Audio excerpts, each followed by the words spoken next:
Standard industries का ये share 20 रुपये के ऊपर आ चुका है। तो वीडियो को पूरा देखिए, आपको सब कुछ समझ में आ जाएगा। और किसी भी स्टॉक की कंप्लीट इन्फॉर्मेशन आपको चाहिए तो कमेंट में उस स्टॉक का नाम लिख दीजिए, मैं उस पर भी वीडियो बना दूंगा।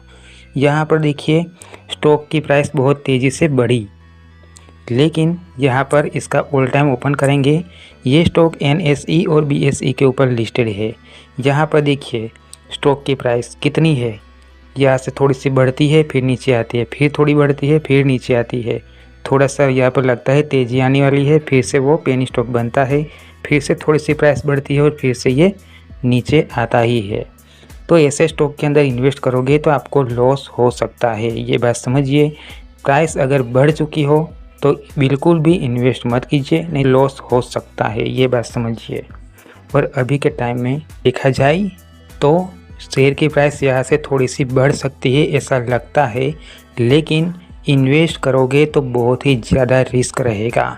यहाँ पर देखिए इसका पहले फंडामेंटल को एनालाइज करते हैं, फिर फाइनेंशियल को एनालाइज करते हैं, पता चल गया कि ये स्टॉक इन्वेस्ट करने के लिए योग्य है या नहीं। यहाँ पर देखिए वॉल्यूम कंप्लीट है, लेकिन यहाँ पर इसका फाइनेंशियल को सबसे पहले चेक करेंगे। यहाँ पर चलो सबसे पहले हम लोग सबसे पहले फंडामेंटल को एनालाइज करते हैं। तो यहाँ पर देखिए 124 करोड़ मार्केट कैप है, ये बहुत कम मार्केट कैप है। यहाँ पर इन्वेस्ट करोगे तो किसी दिन आपको लॉस हो सकता है।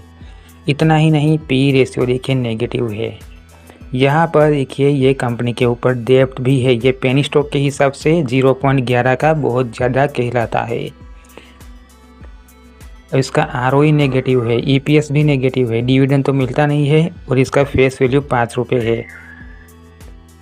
तो एक बात मैं आपको बता देता हूँ, यहाँ पर रिस्क वाली बात है कि फंडामेंटल तो नेगेटिव है, फिर भी ये स्टॉक की प्राइस 20 रुपीज़ के ऊपर है और चार्ट देखकर लगता है कि प्राइस बढ़ने वाली है, लेकिन ऐसा कुछ भी नहीं है।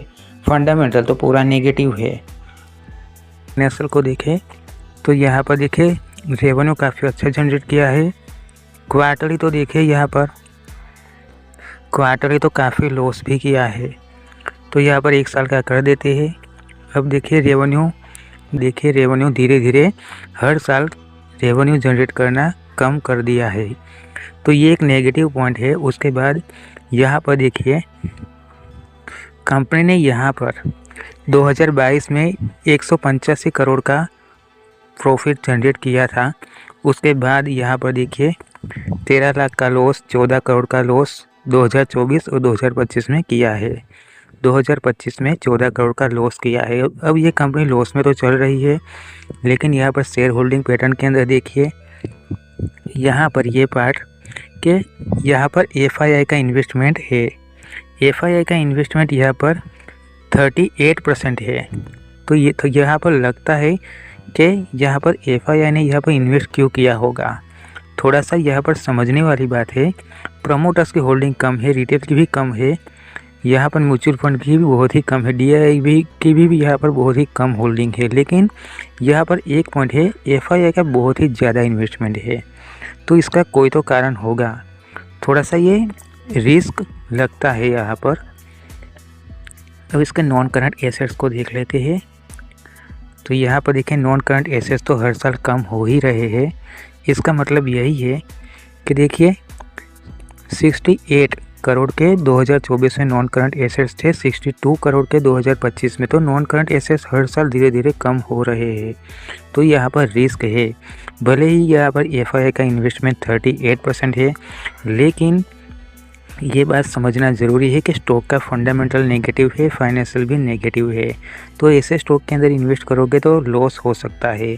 फिर भी अगर इसके अंदर इन्वेस्ट करना है तो अपने रिस्क पर कर सकते हैं। ये वीडियो एजुकेशन पर्पज़ के लिए है, जो सही इन्फॉर्मेशन थी वो मैंने आपको बताई है।